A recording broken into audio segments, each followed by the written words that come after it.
My name is Emma. I'm 30 years old, and I work as a financial advisor.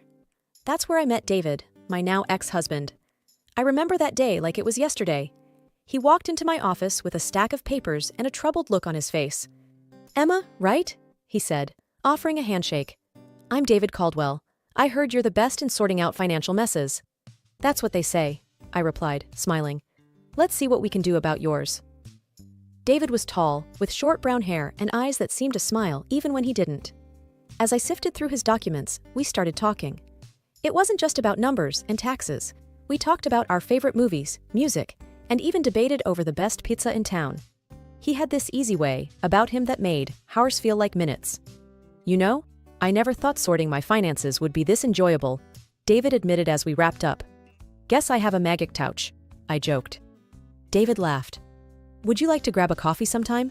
My treat, for making this not as painful as I expected. That coffee turned into dinner, and dinners turned into weekend getaways. We were inseparable. After 6 months, David proposed, and without a moment's hesitation, I said yes. It was a whirlwind romance, but it felt right.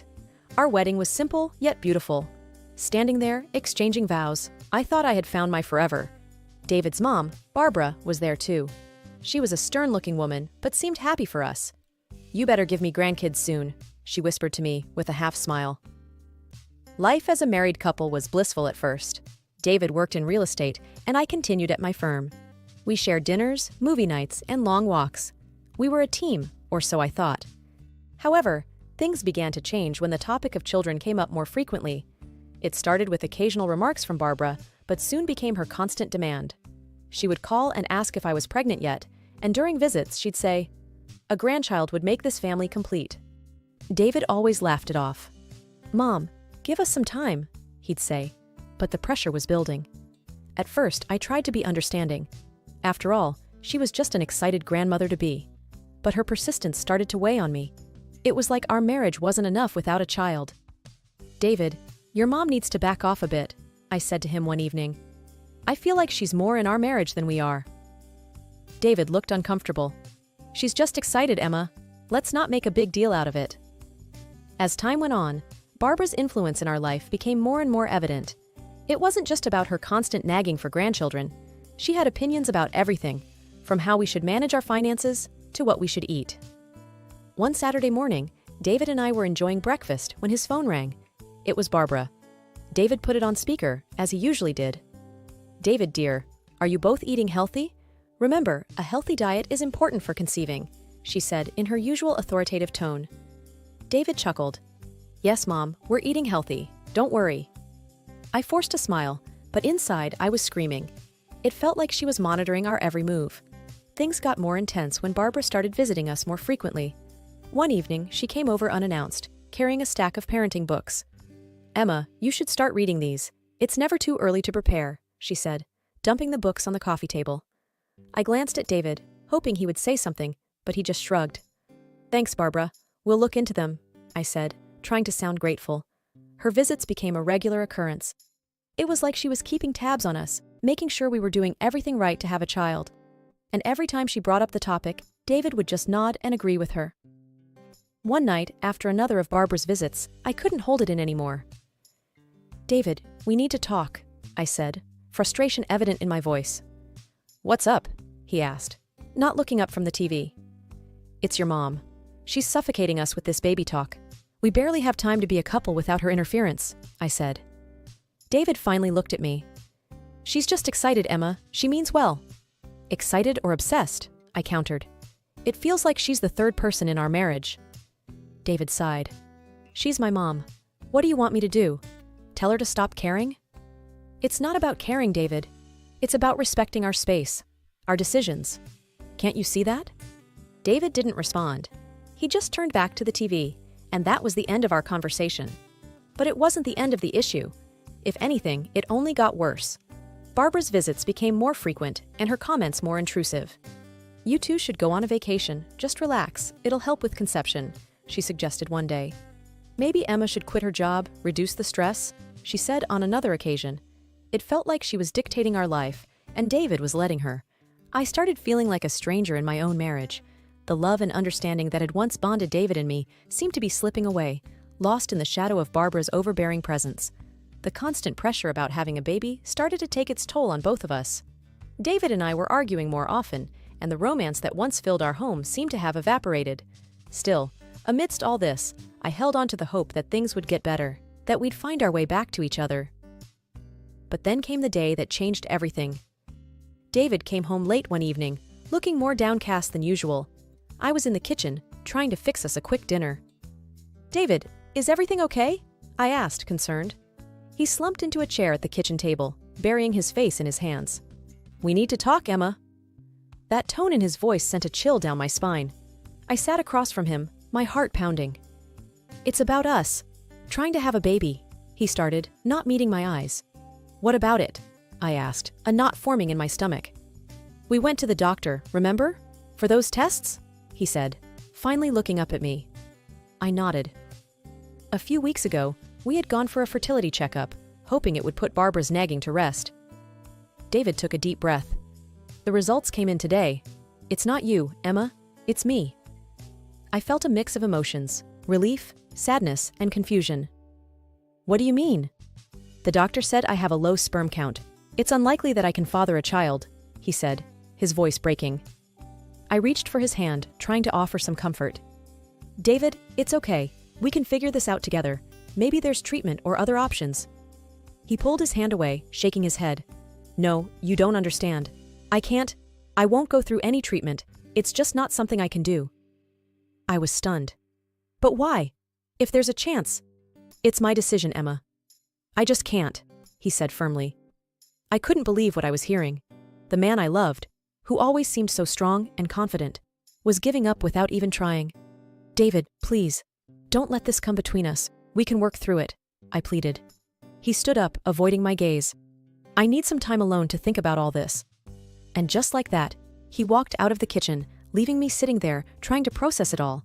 I couldn't understand why he wouldn't even consider treatment. Was his pride more important than our chance to have a family? The next few days were like walking on eggshells. David barely spoke to me, and when he did, it was short and cold. I felt a growing distance between us, a crack in the foundation of our marriage that seemed to be widening with each passing day. Then came the day that turned the crack into a gaping hole. David had been out late again. I was in bed, pretending to be asleep when he came in. He thought I was asleep and started talking to someone on the phone. "Yes, Mom, I got the results. It's not good." "No, I don't want treatment." "I know, but I can't." "Yes, I'll figure something out." Hearing him talk to his mom about something so personal, something he barely discussed with me, felt like a betrayal. It was clear that Barbara's shadow loomed larger over our marriage than I had ever realized. I lay there in the dark, tears streaming down my face, feeling utterly alone. Our marriage was crumbling, and I didn't know how to save it. Life at home had become unbearable. David and I were like strangers, living under the same roof. The love and warmth that once defined our relationship seemed like a distant memory. But just when I thought things couldn't get any worse, life threw me a curveball. I had been feeling under the weather for a few days. At first, I thought it was just stress, but then I missed my period. A part of me was scared to even entertain the thought, but I knew I had to find out. So, one morning, I bought a pregnancy test. Sitting in the bathroom, waiting for the result felt like the longest few minutes of my life. And then, there it was. A positive result. I was pregnant. For a moment, I was in disbelief. After all the talk about David's infertility, this felt like a miracle. A ray of hope in the midst of our crumbling marriage. But how would David react? I decided to tell him that evening. He came home late, as usual, and barely acknowledged me. I took a deep breath and approached him. "David, we need to talk," I said, my voice trembling. He looked up, his expression weary. "What is it now, Emma?" "I'm pregnant," I blurted out. For a moment, there was silence. Then he laughed, a bitter, cynical laugh. "Pregnant? How? According to the doctors, I can't." "I don't know, but the test is positive. We're going to have a baby," I said, tears welling up in my eyes. He stood up abruptly, anger flashing in his eyes. "This is some kind of joke, right? You're trying to trap me?" I was shocked. "Trap you? David, I'm telling you we're going to have a baby. Our baby." He paced the room, running his hands through his hair. "No, this can't be. You must have cheated. That's it, isn't it? You cheated on me." I felt like I had been slapped. "Cheated? How can you even say that? I've been nothing but faithful to you." He wasn't listening. He was too consumed by his own rage and disbelief. "Get out! I want you out of this house," he yelled. "David, please, let's talk about this. We can go to the doctor, get a confirmation," I pleaded. But it was like talking to a wall. He stormed out of the room, slamming the door behind him. That night, I slept in the guest room, my mind a whirlwind of emotions. The next day, David was gone before I woke up. His mother, Barbara, showed up instead. The look on her face was a mix of anger and disgust. "You should be ashamed of yourself, Emma, trapping my son with another man's child," she spat. "I didn't cheat on David. This child is his," I defended myself. She laughed, a cold, mocking laugh. "Do you take me for a fool? My son can't have children. You're just a gold digger, trying to secure your future." I was stunned by her cruelty. "This is David's child. I've never been with anyone else." She moved closer, her voice venomous. "You have 1 week to pack your things and leave. And don't even think about asking for alimony or child support. You won't get a dime from us." The ultimatum from Barbara was the last straw. I knew I couldn't continue living in a house filled with resentment and accusations. It was time to take control of my life, for my sake and for the baby's. First things first, I filed for divorce. It wasn't an easy decision, but it was necessary. David and his mother tried to make it difficult. They wanted a piece of everything I had, claiming it was their right. But I had a strong case. Everything I owned, all my savings and property, were mine long before David entered my life. Their attempts to grab what wasn't theirs failed miserably. As for alimony, I didn't ask for a penny. I wanted no financial ties to David. No reason for him or his mother to interfere in my life again. I was determined to start anew, free from their toxicity. I found a modest apartment, not too fancy, but cozy enough to be a fresh start. Packing up my things from the house was bittersweet. Every photo, every piece of furniture had a memory attached to it, but I was ready to leave them behind. The day I moved out, David was conspicuously absent. Maybe he couldn't face me, or perhaps he just didn't care. Either way, it didn't matter. I left the keys on the counter and closed that chapter of my life. The first few nights in my new apartment were the hardest. The silence was overwhelming, and the reality of my situation often brought me to tears. But I found solace in the little life growing inside me.